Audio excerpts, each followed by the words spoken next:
Josué capítulo 23, vamos a considerar desde el versículo 1 en adelante.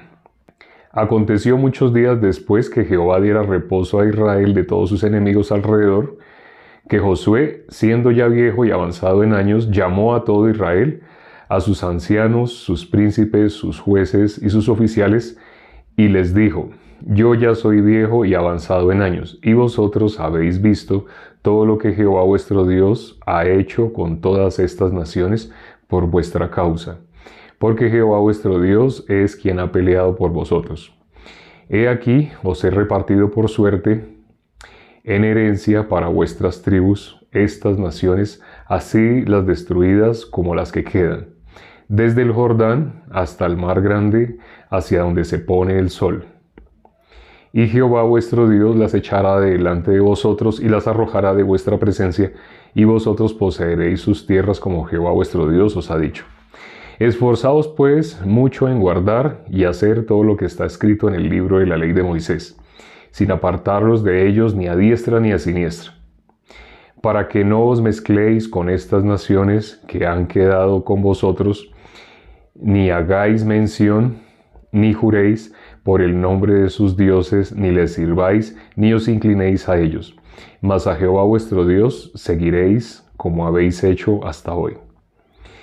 Pues ha arrojado Jehová delante de vosotros grandes y fuertes naciones, y hasta hoy nadie ha podido resistir delante de vuestro rostro. Un varón de vosotros perseguirá a 1000, porque Jehová vuestro Dios es quien pelea por vosotros, como él os dijo. Guardad pues con diligencia vuestras almas, para que améis a Jehová vuestro Dios.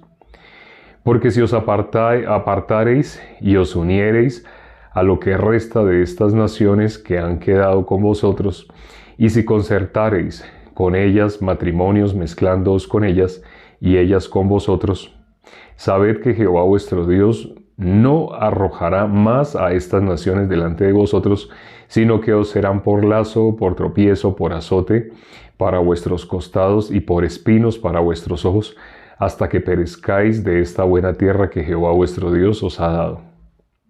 Y he aquí que yo estoy para entrar hoy por el camino de toda la tierra. Reconoced pues con todo vuestro corazón y con toda vuestra alma que no ha faltado una palabra de todas las buenas palabras que Jehová vuestro Dios había dicho de vosotros. Todas os han acontecido y no ha faltado ninguna de ellas. Pero así como ha venido sobre vosotros toda palabra buena que Jehová vuestro Dios os había dicho, también traerá Jehová sobre vosotros toda palabra mala hasta destruiros de sobre la buena tierra que Jehová vuestro Dios os ha dado. Si traspasareis el pacto de Jehová vuestro Dios, que él os ha mandado, yendo y honrando a dioses ajenos e inclinándoos a ellos, entonces la ira de Jehová se encenderá contra vosotros y pereceréis prontamente de esta buena tierra que él os ha dado. Leímos hasta el versículo 16, todo el capítulo 23. Aquí en este capítulo, lo primero que se nombra que Josué ya está viejo, avanzado en años y está dando prácticamente sus últimas palabras. En el capítulo de mañana, el capítulo 24, vamos a ver cómo Josué muere, ya la muerte de Josué. Tan importante es en la Biblia la vida de Josué, que hay un libro de la Biblia únicamente dedicado a Josué. Aquí, en las palabras de Josué, ya sabemos, el lenguaje de la Biblia es un lenguaje espiritual. Cuando alguien ignora esta característica de que el lenguaje de la Biblia es un lenguaje espiritual, dice frases como la de la religión que está de moda, que dice que el Antiguo Testamento no aparece el mismo Dios del Nuevo, que el Dios que aparece en el Antiguo es otro totalmente diferente. Y también cuando hablan de la ley, dicen, por ejemplo, que las religiones, la gran mayoría, el 99% de las que se hacen llamar iglesias cristianas, enseñan la ley en el sentido de que por medio de ellas es que tú puedes agradar a Dios. Pareciera, ¿no? Pareciera que esto hubiéramos leído hoy. Esfuérzate, dice, no esfuérzate. Vamos a leer nuevamente ese versículo. Dice el versículo 6, esforzaos pues mucho en guardar y hacer todo lo que está escrito en el libro de la ley de Moisés, sin apartaros de ellos ni a diestra ni a siniestra. Hasta ahí vemos cómo pareciera que Dios está diciendo la forma en la que podemos agradar a Dios es por medio de la ley. Parece, leyéndolo solamente de manera literal, parece que está diciendo de esa manera, ¿no? Vamos a mirar lo que dice un versículo que hemos citado varias veces. ¿La ley es mala o es buena? Ese versículo lo citamos cuando hablamos sobre este punto. La ley es buena si se usa legítimamente. Vamos a mirar 1 Timoteo capítulo 1 versículo 8. 1 Timoteo capítulo 1 versículo 8. 1 Timoteo capítulo 1 versículo 8. Dice, pero sabemos que la ley es buena si uno la usa legítimamente. ¿La ley es buena o es mala? Bueno, al leer este versículo ya queda claro, ¿no? La ley es buena. Pero ahora vamos a leer un versículo en Ezequiel. Ezequiel capítulo 25, capítulo 20, versículo 25. Ezequiel capítulo 20, versículo 25. Ezequiel capítulo 20, versículo 25. Dice, por eso yo también les di estatutos que no eran buenos y decretos por los cuales no podrían vivir. Para entender este versículo, vamos a leer el versículo anterior. El versículo 24 de Ezequiel 20. Porque no pusieron por obra mis decretos, sino que desecharon mis estatutos y profanaron mis días de reposo. Y tras los ídolos de sus padres se les fueron los ojos. Ahora cuando estábamos leyendo en el versículo 13 en especial de Josué, capítulo 23, estaba diciendo qué cosa iban a hacer espinos, en el versículo 13. ¿Qué cosa iban a hacer espinos y aguijones? Estas naciones que Dios arroja de en medio de vosotros. Dios sabía que el hombre podía guardar la ley. Lo leímos en el versículo 25. En el versículo 25 dice, por eso yo también les di estatutos que no eran buenos y decretos por los cuales no podrían vivir. Aquí dice, les di estatutos que no eran buenos. Ahora, bueno, pregunto, ¿la ley es buena o la ley es mala? Aquí leímos, Dios dice, les di estatutos que no eran buenos. Ahora hago la pregunta en ese sentido. ¿Por qué Dios dice que nos dio estatutos que no eran buenos? Cuando mirando en 1 Timoteo dice que la ley es buena. ¿A qué se refiere acá? Donde dice, les di estatutos que no eran buenos. Dice, les di estatutos que no eran buenos. Ahí está la respuesta en el mismo versículo. Vamos a leer, leyendo queda más claro. Vamos a leer exactamente por qué no era buena. ¿Por qué no es bueno? Dice, ese mismo versículo 25. Donde dice estatutos que no eran buenos y decretos por los cuales no podrían vivir. Cuando estaba en Génesis capítulo 3, sabemos cómo estaba Adán. Dios le dijo a Adán, el día que comas de ese árbol, ciertamente morirás. Dios le está diciendo que él está muerto o que él está vivo. Cuando le dice, ciertamente morirás, te hago esta pregunta. Cuando Dios le dijo, el día que comas de ese árbol, ciertamente morirás, ¿él estaba con los vivos o con los muertos? Muerto en ese momento, ¿quién estaba? Satanás. Ángela contestó de una manera más completa. Estaba vivo. Cuando le dijo, el día que comas del árbol de la ciencia del bien y del mal, ciertamente morirás, es como cuando le dice a los judíos que habían creído en él, Juan 8:31, les dijo, conoceréis la verdad y la verdad os hará libres. Entonces, eso creo que ya lo conocemos todo. Cuando Jesús dice, conoceréis la verdad y la verdad os hará libres, ¿qué les está diciendo? ¿Que ellos son libres o que son esclavos? Cuando dijo, conoceréis la verdad y la verdad os hará libres, les está diciendo, ustedes en ese momento son esclavos. Cuando leemos 2 versículos más adelante, les está diciendo más abiertamente esclavos de qué. Alguien lo escribió, esclavos del pecado. Cuando les dijo, conoceréis la verdad y la verdad os hará libres, les está diciendo, ustedes en ese momento no son libres. Les está diciendo pecadores. Si no son libres, son pecadores. Si no son libres del pecado, son pecadores. Son esclavos del pecado. Conoceréis la verdad. Ahora, lo mismo pasa cuando les dice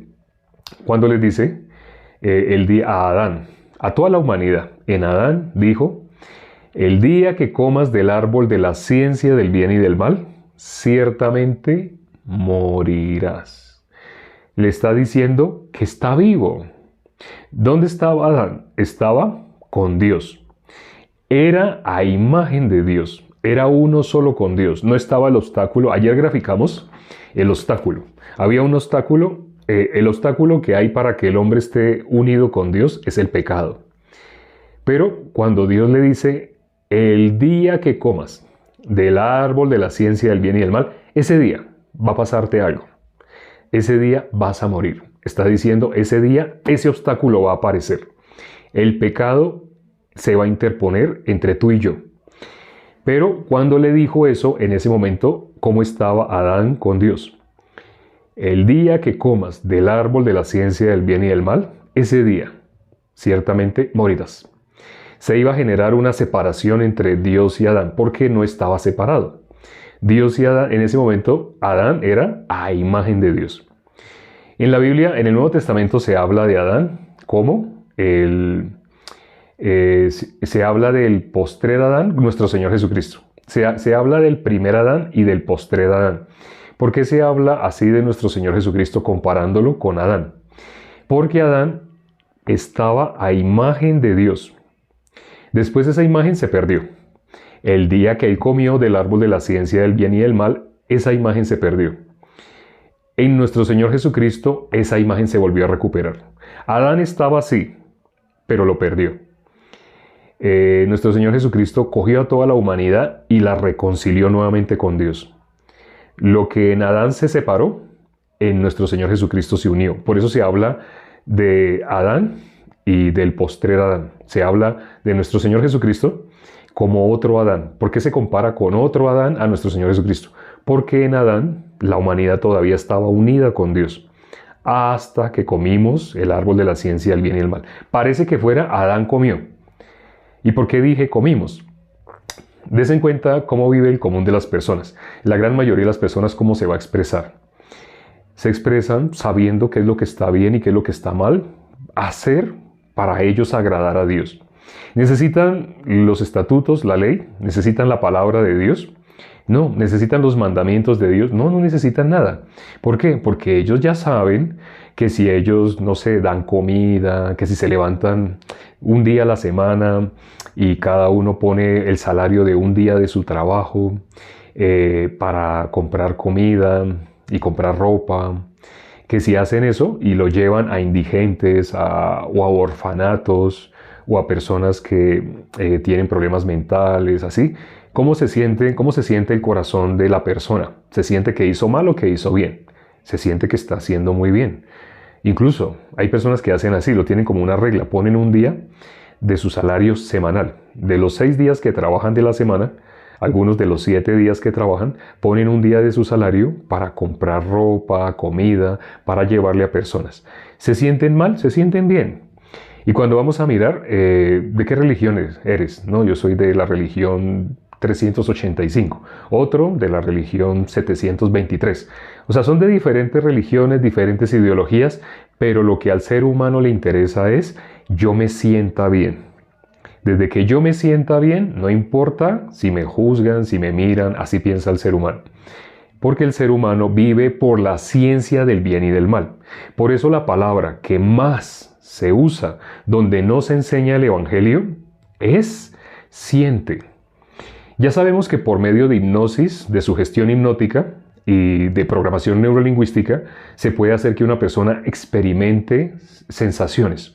Se puede hacer que una persona sienta frío, sienta calor, sienta vibración en su cuerpo, sienta como hormigueo por dentro. Eso se logra por medio de hipnosis. Pero en las iglesias donde no se enseña el Evangelio, dicen, estás sintiendo el poder del Espíritu Santo. Entonces las personas dicen, no, yo sentí la presencia de Dios. ¿Por qué? Porque colocaron música, cuando suena la batería, cuando suenan los golpes de la batería, la guitarra eléctrica, la combinación de los instrumentos musicales genera en todo ser humano un cúmulo de emociones que lo pueden hacer sentir alegre, lo pueden hacer llorar. Por eso, no sé si ustedes notarán que antes de que pidan ofrenda, diezmo, que pidan dinero, antes de que empiecen a hablar de Malaquías, antes de que nombren esos versículos famosos de Malaquías, primero han colocado música como muy alegre, muy fuerte. Y luego al final colocan música suave, música que es para relajar. La persona en ese contraste va a botar lágrimas, porque movieron sus emociones. Sentir, la están haciendo sentir. La palabra más peligrosa que se ha metido en el cristianismo es la palabra sentir. Es que hay que sentir la presencia, sentir el Espíritu de Dios. Sentir, sentir, sentir. Ya no necesitan de la palabra. Estando por la ciencia del bien y del mal, es fácil manipular a las masas haciéndoles confiar en lo que sienten. Ya que viven por la ciencia del bien y del mal, si sienten frío, sienten calor, y si la persona que los está dirigiendo dice, el poder de Dios, su Espíritu está acá, tú lo sientes, tú puedes sentir su presencia, la persona va a decir, sí, sí, yo siento a Dios. Y después le preguntamos a esa persona, ya cuando pasa todo ese ambiente de música, de emoción, ya está en su casa y está peleando con sus hijos y está insultando, está comportándose peor que los que no fueron a esa supuesta iglesia. ¿Por qué pasa eso? ¿Por qué se comportan peor? Los vecinos dicen, y ese es cristiano. ¿Y usted no ha visto cómo grita a su esposa? ¿Usted no ha visto? Yo pienso que ese señor va a matar a su esposa. En el barrio no hay nadie peor que ese tipo que es cristiano. Como mueve emociones para aparentemente mostrarse bien, sentir que está delante de Dios, el cuerpo equilibra. Como cuando alguien fuma. Cuando alguien fuma, digamos que esta línea, a la altura de mi nariz, digamos que esta línea es el estado normal de una persona. Cuando la persona fuma, sale de ese estado normal, se relaja. Como la persona se relaja, el organismo necesita equilibrar. Después le va a dar un pico de excitación. Entonces la persona después va a estar como hiperactiva, muy hiperactiva. Como que la persona, los demás lo ven y, uy, pero ¿qué le pasa? Ya, tenemos que terminar, ya, vámonos, ya. Porque esa persona necesita rápido fumar. Porque estaba en su estado normal, se relajó con un elemento externo, con un químico. Ahora su organismo, para compensar, ¡pum!, le da un pico de excitación, de inestabilidad emocional. Por eso también pasa en cuanto a las emociones. Las personas que van a esos lugares donde los hacen sentir, donde no les muestran el Evangelio, no les explican el Evangelio, no saben qué es el Evangelio, pero por medio de música, por eso me desagrada tanto escuchar ahora. Yo estuve en ese río de música, en ese río de emociones, que es música tan hermosa, música bonita, música, no sé, como Marcela Gándara. No sé si han oído la voz que tiene esta mujer, una voz hermosísima para cantar. Pero mueven emociones, usando la palabra Dios, Espíritu Santo, te amamos, usando ese tipo de palabras, arman una letra, arman como un ponqué de una letra muy hermosa. Una letra muy hermosa para el ser humano que vive por la ciencia del bien y del mal. ¿Cómo es esa letra? ¡Ay, tan hermoso! Porque está sintiendo, no tiene nada que ver con Dios. Al preguntarle, ¿usted es pecador? Pues claro, ¿cómo voy a decir que no soy pecador? Disculpe, ya que usted veo que usted viene de la iglesia y un pecador muere, ¿a dónde va? Pues al infierno. Y la persona se va. ¿Será que se dio cuenta de lo que acaba de contestar? Acaba de decir, un pecador muere, va al infierno conforme a la palabra de Dios. Y es correcto lo que acaba de contestar. Pero acaba de contestar que él mismo es pecador. ¿Se habrá dado cuenta de lo que está diciendo? ¿No se dará cuenta todavía que lo están engañando? Y lo único que quiere la persona que le está engañando es tener una camioneta, tener un apartamento, una casa. Y después de que tiene esa casa, va a comprarse otra casa y se compra una casa en el extranjero y compra más tierras y compra.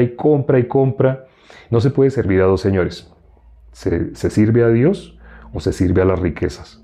Esas personas viven, esos supuestos pastores, apóstoles. Les dicen apóstoles a los que se compran un jet, a los que se compran un yate, un avión privado. Ya los llaman apóstoles.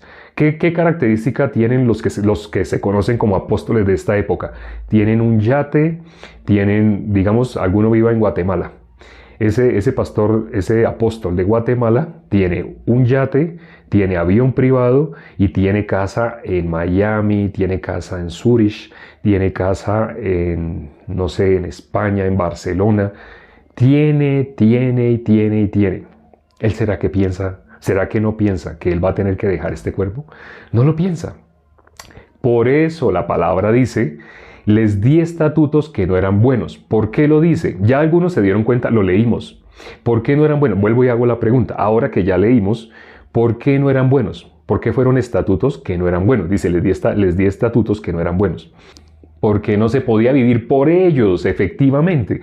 Porque por medio de ellos no se podía vivir. Lo bueno y lo malo delante de Dios, ¿cómo está relacionado? Dios dijo, el día que comas de ese árbol, ciertamente morirás. Está hablando de dos condiciones.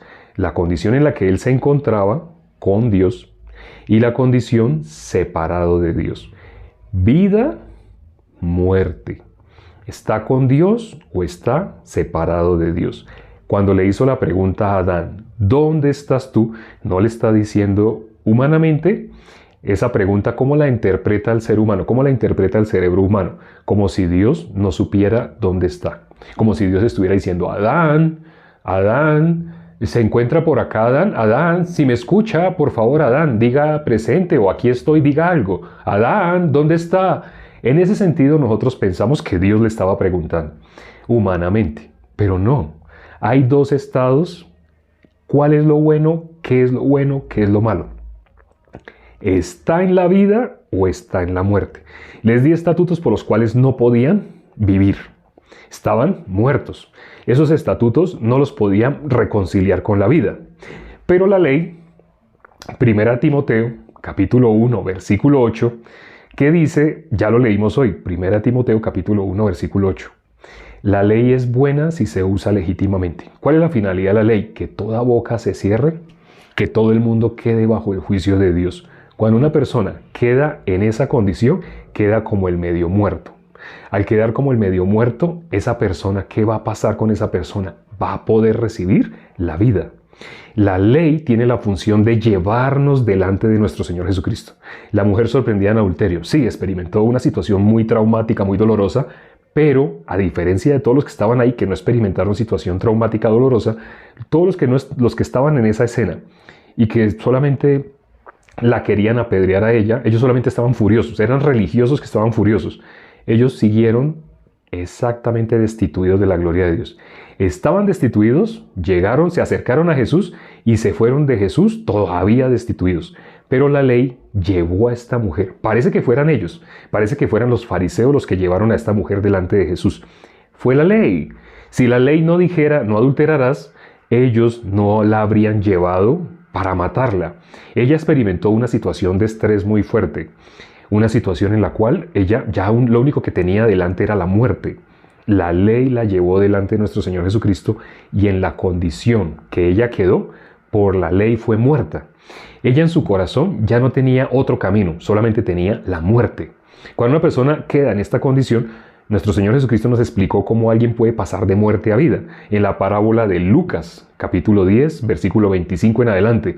La parábola del hombre asaltado por los ladrones, la que se conoce también como la parábola del buen samaritano. ¿Quién recibió la salvación ahí? ¿Quién fue salvado? El salvador ahí es el samaritano.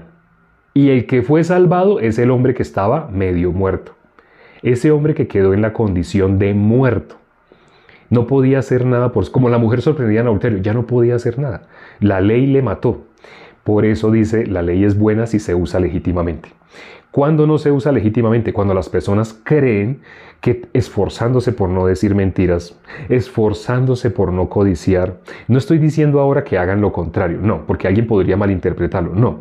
Sino que cuando una persona se está esforzando por cumplir este punto y este punto, no los puede cumplir todos, y lo dice honestamente, no lo puedo cumplir toda, pero sí yo sé que Me esfuerzo por cumplir uno, porque la persona en su corazón tiene, de esa manera yo agrado a Dios. Cuando dice que se está esforzando por cumplir ese punto que quiere, por ejemplo el del adulterio, no adulterarás, la persona que se está esforzando por no mirar, por evitar mirar para no ofender a Dios, esa persona que se está esforzando no está teniendo en cuenta lo que la Biblia dice de la ley. Si alguien depende de las obras de la ley e incumple un punto, se hace culpable de todos. La persona está concentrada en un punto, pero no está concentrada en todos los otros puntos de la ley. Codicia, sí, codicia, pero por lo menos está colocándose una venda, sale con una venda en los ojos para no mirar, para no tener que adulterar. Pero está codiciando, porque va a codiciar cosas, sujeta a algo. Ay, yo quiero, ¿qué es esto? Uy, huele rico, me regala un sorbito de, ¿qué es? Uy, ¿esto qué es? ¿Es una malteada? No puede parar de codiciar, es una máquina de codicia, pero no se da cuenta y como él se está esforzando por tener esa venda encima de los ojos, piensa, ya yo estoy cumpliendo. Viviendo por la ciencia del bien y del mal. Muy seguramente en la congregación donde asiste le tocan musiquita, lo hacen sentir emociones y le van a decir que es el Espíritu de Dios. Que eso es haber recibido el Espíritu de Dios. Sentir frío, sentir calor. O también le van a decir que suelte la lengua para que el Espíritu fluya a través de él. Y como él quiere sentir la presencia del Espíritu, le empieza a decir lo mismo que están diciendo los demás. Y la persona empieza a llorar por la música que está sonando de fondo y la persona piensa, ya tengo el don de lenguas. Si leyera lo que dice la Biblia del don de lenguas, se daría cuenta, eso no es don de lenguas. Don de lenguas, ya bueno, no, en este video no estamos, en este live no estamos hablando sobre el don de lenguas porque es otro tema extenso. Aquí lo que estamos hablando es sobre la ley. ¿Es buena, es mala? Los estatutos son malos para que una persona por medio de ellos reciba la vida. Pero la ley es buena si se usa legítimamente, es decir, si la persona queda muerta. La finalidad de la ley es que la persona quede muerta, quede convicta por la ley para que Dios pueda tener de esa persona misericordia. Bueno, ha pasado bastante tiempo, pero sin embargo, creo que los hermanos esperan testimonio. Vamos a mirar, a abrir el micrófono para escuchar testimonio. ¿Me escuchan? Perfecto. Buenas noches, ¿cómo están? Bueno, yo no había testificado por acá, yo testifiqué fue por el grupo, sí. Pero por acá no había testificado. Bueno, tantas ganas de testificar por acá y ahora estoy nerviosa. Bueno, quería contarle mi testimonio porque yo vengo de una iglesia llamada también cristiana, ¿sabes? Por muy poco tiempo, porque yo siempre como a todos, ¿verdad? Hemos querido buscar la palabra del Señor a través de iglesias. Mis familiares son católicas, pero no católicos predicantes, sino de que decía, bueno, sí, yo creo en Dios y voy a la iglesia los domingos. Y bueno, pero hasta ahí. Pero siempre yo notaba que faltaba algo más. Y yo desde muy corta edad tenía muchas personas a mi alrededor, ¿verdad?, que eran cristianos evangélicos y me predicaban la palabra, pues, de los cristianos, llamados a ser cristianos, me predicaban la palabra. Y también tenía a mi alrededor personas que practicaban la brujería. Entonces, ellos siempre me decían, no, Lisbeth, yo te tengo aquí en un altar, tú estás cubierta, tú estás segura, y yo le decía, sí, ok, sí, está bien, pero yo en mi corazón nunca estuvo ese sentimiento con la brujería, jamás. De verdad, yo en mí, a pesar de que mis hermanos son supuestamente católicos y creen en imágenes, en mi corazón nunca hubo ese sentimiento de creer en una imagen. Yo decía que por qué creer y por qué llorar y por qué pedirle algo a una imagen. O sea, dentro de mí no había ese sentimiento, no había ese deseo de creer en eso, sino solamente yo siempre decía, hay un Dios, hay un solo Dios en quien creer. Bueno, a raíz de toda esa trayectoria, pasando por brujos que supuestamente me protegían, por cristianos que me predicaban la palabra, pero siempre se decían llamar pecadores en ese entonces, y uno tenía en la mente que tenía que hacer obras, ¿verdad? Como lo que usted estaba explicando ahorita. No, yo debo esforzarme por portarme bien, por no hacer esto, por no decir mentira, porque si no Dios me va a castigar, no voy a ir al cielo con Dios. Entonces todo el tiempo uno pensando así, y lo que hacía era pecar y hacer cosas malas, y entonces, ay no, otra vez arrodillarme a pedir perdón. Entonces es lo que le enseñaban a uno, y yo, ay Señor. Bueno, entonces desde un tiempo para acá, después que yo me casé, comencé a ir a una iglesia, realmente que supuestamente también cristiana, con unos amigos. Ellos, ¿verdad?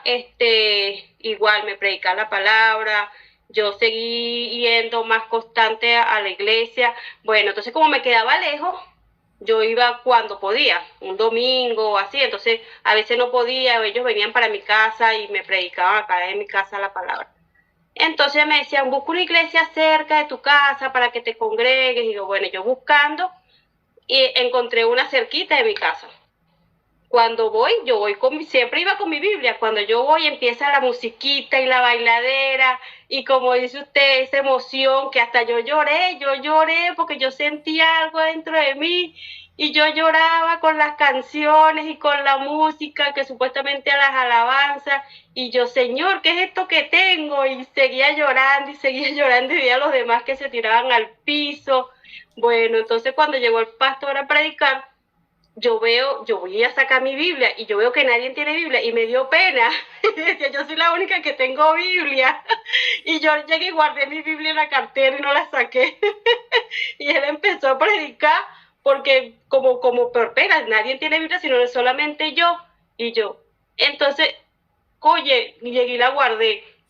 Y él predicó y todo lo demás. Llegó entonces, de repente mi esposo me fue a buscar, casi terminando el culto, y mi esposo cuando ve para todos lados y me dice, ¿cómo vienen aquí a una iglesia sin Biblia? Nadie tiene Biblia, ¿cómo es esto? Yo le dije, yo también vi lo mismo, pero yo no la saqué porque me dio como no sé, no pena, sino como, no sé, si nadie tiene, voy a ser yo la única que la tengo. Y yo, no voy más a esa iglesia, no voy porque de verdad que no me sentía bien. Bueno, el año pasado los hermanos cristianos me invitaron a un congreso en Maracaibo, que había un congreso mundial y se realizó aquí en Venezuela, en Maracaibo. Y yo dije, bueno, yo me voy a ir. Fueron 4 días. Yo agarré mi avión y me fui para Maracaibo, y yo, en el nombre de Dios, yo voy a buscar, porque siempre faltaba algo. Había algo que no terminaba de encontrar. Y no entendía nada, nunca entendía nada, a pesar de que yo me predicaba, y yo, Dios mío, pero es que no entiendo nada. Y yo dije, no, yo me voy para Maracaibo porque yo allá voy a encontrar lo que estoy buscando. Me fui mis 4 días y nada que encontraba. Cuando me regresé, yo decía, me fui como me vine, no encontré nada, nada, me fui igualito, lloré, leímos la Biblia, hicimos todo, pero me vine igualito. Y yo, no puede ser. Hasta que, bueno, eso fue el año pasado, en octubre.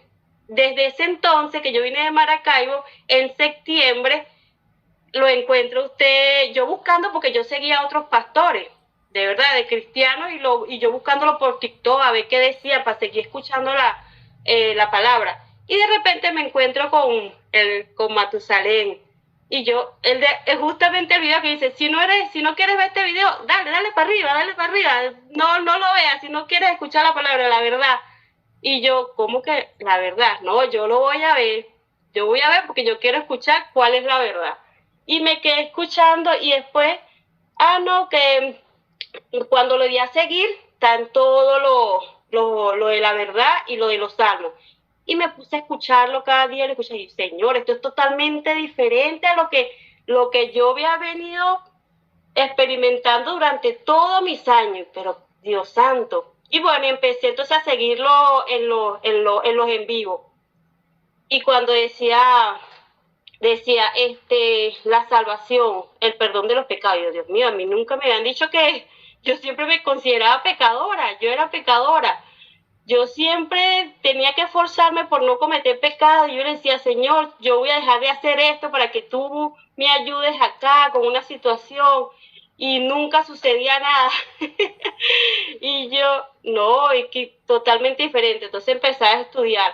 Y cuando usted decía, no, si no entienden, ustedes perseveren, que ustedes aquí se habla la verdad y ustedes lo van a entender. Y yo, Dios mío, ¿pero qué es la salvación? Y explicar la salvación, ¿pero qué es la salvación? Y decía, yo tengo que insistir porque yo tengo que seguir. Bueno, un día, bueno, un 13 de febrero, llego yo y me voy a un parque que está aquí donde yo vivo, y me voy abajo me siento en una matica a escuchar los cultos los en vivos del día anterior. Y yo tengo mi agenda, porque usted decía también, hay que anotar, y yo empecé a buscar la agenda y a anotar y a escribir, y empiezo a escribir y escucho la predica, y yo decía, cuando leo Romanos 1:16, y yo digo, lo entendí, y yo, Dios mío, me dio una alegría en mi corazón cuando dice como dice, que ya va, que estoy nerviosa, estoy buscando aquí. Romanos, él dice que es poder de Dios para todo aquel que cree en él. Y dice, esa es la salvación. Y Jesús, ¿qué es el nombre de Jesús? Jesús es el salvador de los pecados. Señor, lo entendí, ya sé qué es la salvación. Y yo estaba contenta en mi parque sola y me reía sola porque tenía una alegría en mi corazón, y yo, ya sé qué es la salvación, Dios santo. Y yo, me alegraba y le decía, gracias, Señor, gracias, porque me estás mostrando tu palabra y la estás llevando en mi corazón. Lo que no había sentido nunca en mi vida, lo estoy sintiendo ahora. Y estoy entendiendo tu palabra. Y para mí fue una alegría tan grande, de verdad, en mi corazón, y ha cambiado cada día mi vida, porque cada vez que hacemos los estudios en vivo, yo cada día entiendo más lo que nunca entendía, porque antes me daba sueño, no entendía, dejaba la Biblia por un lado. Y ahora cada vez que hacemos los estudios es una maravilla para mí, porque me gozo, porque lo entiendo, y cada vez lo que explica lo entiendo, que al principio no lo entendía. Y de verdad que muchas gracias. Ese es mi testimonio. Dice la palabra que hay gozo en el cielo. Cada que una persona recibe la salvación, Dios se goza. Gracias a Dios por ese testimonio tan bonito de la hermana Lisbeth. Ya habíamos hablado de hay una diferencia entre la persona que recibe la salvación y se conecta, y la persona que recibe la salvación y no se conecta con la iglesia. Es bíblica, esa diferencia es bíblica y es abismal. Entonces, por eso la hermana le queda lejos la iglesia, y ella tiene que viajar un trayecto muy largo para llegar hasta la iglesia. Acá en la ciudad que me encuentro hay una ciudad que se conoce como San Juan de Río Seco. Esa ciudad lejísimos. Cuando he viajado hasta allá, es hasta las curvas, es un viaje muy tortuoso. Pero hay personas que todos los domingos, desde esa ciudad que está a 4 horas, se vienen todos los domingos y llevan años haciendo ese trayecto. Vienen los domingos 4 horas de viaje, estar en el culto, escuchan la palabra y luego retornan a su casa 4 horas de viaje. Y es un viaje, no es muy agradable ese viaje, no es que haya algo especial para ver por el camino, no. Cuando en el corazón está la palabra, la distancia no es problema. La iglesia acá en Bogotá en alguna época quedaba en un extremo de la ciudad, y al frente de la iglesia había una reja, y había un muchacho que todas las noches estaba como media hora a través de la reja, así abrazabas a la novia y se besaban así, como media, y hablaban y conversaban, y uno veía esa escena todos los días. A veces estaba lloviendo y ese joven siempre iba con un paraguas grande, parecía un parasol, y lo colocaba encima de la reja, y ahí hablaba con ella así. ¿Por qué? El amor era muy grande. Cuando le preguntamos a ese joven que si vivía ahí en el barrio, él dijo, no, yo vengo, la distancia que él recorría eran 2 horas. ¿Y por qué hacía ese viaje de 2 horas? para verse con ella media hora. El papá no la dejaba salir. Eran muy jóvenes, jóvenes de bachillerato, del colegio. El papá no la dejaba salir, pero él, con tal de hablar con ella, esa media hora que le dejaban hablar, él hacía ese viaje de 2 horas. Estaba con su enamorada y después hacía un viaje de 2 horas hasta su casa. Y al otro día tenía que madrugar. Sí, otra vez. ¿Para qué? Para hacer su rutina, estudio, trabajo. Y luego al final salir y viajar 2 horas otra vez. Realmente cuando en tu corazón esté la fe, inevitablemente vas a unirte no solamente con Dios, ¿sí? Te vas a unir con el mesonero, con el mesón. Esto que acabo de decir es un lenguaje espiritual, lo pueden ver en Lucas capítulo 10, versículo del 25 en adelante. Mírenlo. Vamos a orar ya para terminar. Padre, gracias por este tiempo que nos permitiste para considerar tu palabra. Gracias por los hermanos que ya han recibido la salvación. Gracias por los hermanos que ya se han contactado con la iglesia. Cuando nosotros queríamos ver un concierto, hacíamos unos gastos impresionantes con tal de ver a nuestro cantante favorito. Y lo que queríamos es estar no en cualquier parte de ese estadio, queríamos estar lo más cerca, porque muy probablemente de pronto hasta el año entrante podíamos volverle a ver algo así. Pero lamentablemente por esto que sucedió con el COVID, la virtualización fue un paso muy grande para poder compartir el Evangelio extensamente. Pero lamentablemente muchas personas se acostumbraron a la comodidad de quedarse en la virtualización sin darse cuenta el valor de la presencialidad. Muy diferente haber visto conciertos, videos en televisión que verlos presencialmente. Eso hablo cuando éramos jóvenes. Ahora, siendo ya maduros y siendo salvos, estoy hablando de la palabra de Dios. Muy importante, el corazón de los hermanos se conecte con el siervo que hay cerca a su ciudad o en su ciudad. Lo más increíble es que hay personas que ya saben que hay iglesia en su ciudad, pero dicen es que me queda como a media hora, a 1 hora, a 1:30. Permite, Padre, darle el corazón a los hermanos para que se contacte con la iglesia, para que experimenten el culto presencial y van a ver la diferencia en sus vidas espirituales. Van a crecer más que los hermanos que todavía no han tenido la presencialidad. Hemos orado y te lo hemos pedido en el nombre de nuestro Señor Jesucristo. Amén.